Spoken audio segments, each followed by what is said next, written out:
جھوٹی خبریں اور افواہیں جو ہیں یہ ہمیشہ سے ہی حصہ رہی ہیں زندگی کا، ہر دور کا. اس پر ہمارے دین میں بھی بڑی اسٹرکٹ جو ہے پالیسی دی گئی ہے، لیکن ایسا نہیں ہے آپ کو لگتا کہ ویسی پالیسیز جو ہیں ہمارے معاشرے میں بھی رائج ہونی چاہیے؟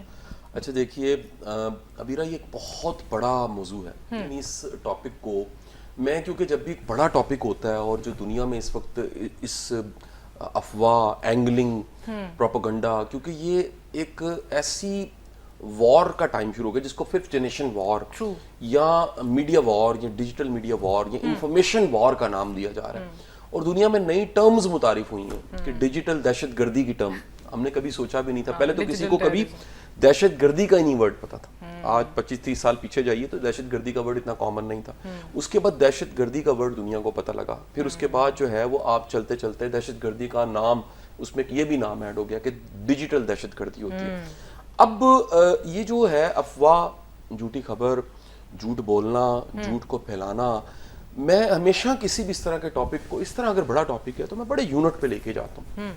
یعنی آپ ایک قطرے کو سمجھیں، فلاسفیکلی کہا جاتا ہے تو سمندر کو سمجھتے ہیں. بالکل. اور ایک بڑی دیوار جو ہے وہ ایک اینٹ کی ترتیب ہے. ایک یونٹ کو سمجھیں تو آپ کو پوری دیوار کی سمجھ آپ سیل کو سمجھتے ہیں. آپ خود ماشاءاللہ MBBS ڈاکٹر ہیں اور بڑی قابل کہہ لیجئے آپ کی جو ایکسپرٹیز ہیں وہ ساری کاسمیٹک کی اور ان سب چیزوں کی ہیں. تو آپ خود تو نہیں بتائیں گے، میرا فرض بنتا ہے کہ میری جو ہوسٹ ہے میں ان کے بارے میں بتاؤں. تو ایک سیل جو ہے وہ پوری کی پوری باڈی کو بتا دیتا ہے. ٹھیک ہے جی. ایک جو مائٹوکونڈریا ہے، ایسی ہوتی ہے یہ ورڈ ہے کونڈریا، وہ بتا دیتا ہے کہ جی یہ کیا ہے. نیوکلیس بتا دیتا ہے یہ کیا ہے، اور الیکٹران بتا دیتے ہیں کہ کون سا آربٹ. اسی طرح ہمیں سب سے پہلے ایک انسان کی سائیکالوجی کو سمجھنا پڑے گا. دیکھیں انسان کی جو سائیکالوجی ہے، انسان کے اندر مختلف طرح کی حالتیں ہیں، کیفیات ہیں. اور وہ جو کیفیات ہیں ان کیفیات کے مطابق انسان بیہیو کرتا ہے. مثال لے لیجیے، اگر کوئی غصہ کر رہا ہے تو اس کو کچھ برا لگا، صحیح، جو برا لگا ہے، جو ناگوار گزرا ہے، جو ناپسند ہے، اس کو اس کے مطابق وہ بیہیو کر رہا ہے. اگر کوئی کہہ لیجیے خوش اخلاقی سے پیش آ رہا ہے تو اس کو کچھ اچھا لگا اور وہ جو اچھا لگنے والا تھا اس کے مطابق وہ بیہیو کر رہا ہے. اگر فرض کیجیے کوئی گھوری ڈال رہا ہے تو گھوری ڈالنے کا بھی ایک میننگ ہے، پیچھے وجہ تو ہوگی نا، کو وجہ ہوگی. چند دن پہلے دنیا میں جی ایک بڑا ایک کمال کی پکچر سوشل میڈیا پہ بڑی وائرل ہوئی. وہ پکچر بیسیکلی یہ تھی کہ ایک ہرن لیا انہوں نے اور ایک جو ہے وہ لائن شیر دیا، تصویر ان کی. وہ تصویر لینے کے بعد جو ہرن کی آنکھیں تھیں وہ کراپ کر کے ڈیزائنر نے شیر پہ لگا دی اور شیر کی جو آنکھیں تھیں وہ ہرن کو لگا دی. اچھا. اور دونوں کا جو ایکسپریشن تھا وہ چینج ہو گیا. شیر معصوم لگنے لگا اور ہرن درندہ لگنے لگا. ہماری جو آنکھیں ہوتی ہیں یہ ہماری کمیونیکیشن کا 60-70% ہوتی ہیں. بالکل. آپ کا تو کم ایکسپوجر اس پہ ہوگا، آپ جیل میں نہیں کبھی گئیں. میرا جیل میں جانا رہتا ہے، میں عادی مجرم ہوں.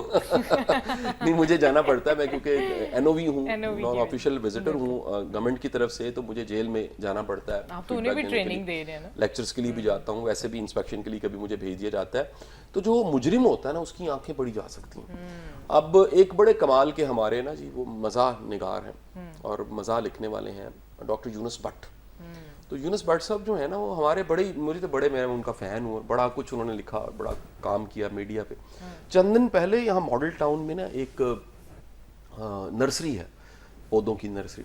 تو طارق بلوچ رائی صاحب بڑے کمال کے رائٹر ہیں، تو انہوں نے مجھے انوائٹ کیا کہ جی وہ یونس بٹ صاحب بھی بیٹھے ہیں اور اخلاق صاحب بڑے پرانے ہمارے سول سرونٹ ہیں وہ بھی موجود ہیں، آپ بھی آ جائیے. تو جب وہاں بیٹھے تو یونس بٹ صاحب نے ایک جملہ بولا.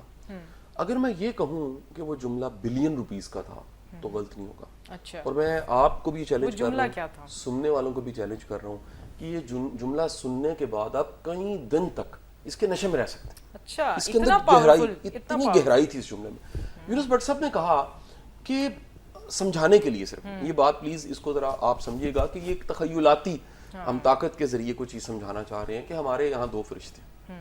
ٹھیک ہے جی. یہ جو فرشتے ہیں یہ منکر اور نکیر ہیں جی. ٹھیک ہے جی.